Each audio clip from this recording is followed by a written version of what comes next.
When I claim that there was a worldwide flood, I get laughed at. I get laughed at. I get laughed at. But this planet is covered 3/4 in water. If the planet flooded, like the Bible says, the Grand Canyon could have been formed in about 5 minutes. This is a geographical map of the United States. This is the Grand Canyon. The Grand Canyon is about 300 miles long. In order to travel from one end of the canyon to the other in 5 minutes, it is required that you would be traveling at about 5 to 6 times the speed of sound. The Grand Canyon could have been formed in about 5 minutes. I get laughed at in about 5 minutes. I get laughed at. Scientists have been desperately trying to find water on other planets. However, the search is futile. Well, not really. There was the Mars Global Surveyor probe, which has found evidence that water has been flowing on Mars within the last 5 years. Then, of course, there's the Mars Express probe, which has taken pictures of water ice on Mars and revealed massive deposits of water ice under the Martian poles. Then there's the Cassini-Huygens probe that has taken pictures of water ice on Titan. 3 of the 4 large Jovian moons are composed mostly of water. It is likely that Europa has oceans under the frozen surface created by tidal heating from Jupiter, similarly with Ganymede and Callisto. Almost all the moons of Saturn, Uranus and Neptune are ice balls too, as are most of the comets. It's difficult to contrive that anyone could make a more uneducated statement on the status of water in the solar system than... Scientists have been desperately trying to find water on other planets. However, the search is futile.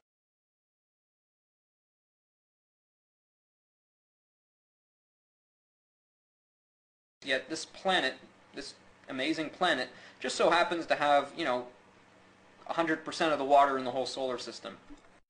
Well, let's ignore for the moment the water on Mars, the gas giants.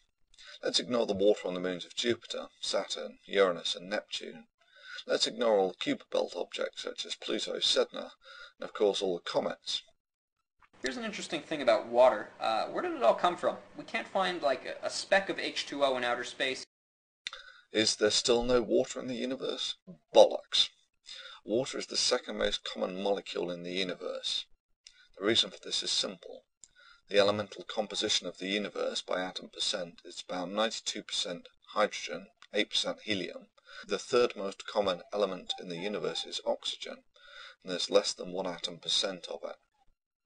Helium, of course, doesn't form any compounds, so the most common molecule in the universe is hydrogen, H2. The second most common molecule in the universe is H2O, water. I get laughed at. There is a small zone around every star called the habitable zone, where liquid water is possible. Our Earth happens to be in a perfectly spherical orbit around our star. Perfectly spherical orbit around our star. The Earth's orbit is not a perfect sphere. It's not a sphere. It's not even a circle. The Earth's orbit around the Sun, like all planetary orbits, is elliptical. And this has been known for about 400 years. I get laughed at.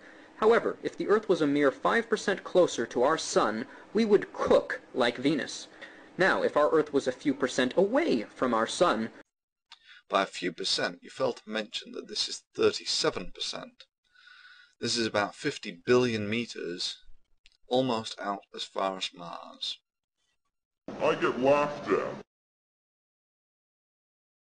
The Grand Canyon could have been formed in about 5 minutes. Yet this planet, this amazing planet, just so happens to have, 100% of the water in the whole solar system. We can't find like a speck of H2O in outer space. Our Earth happens to be in a perfectly spherical orbit around our star.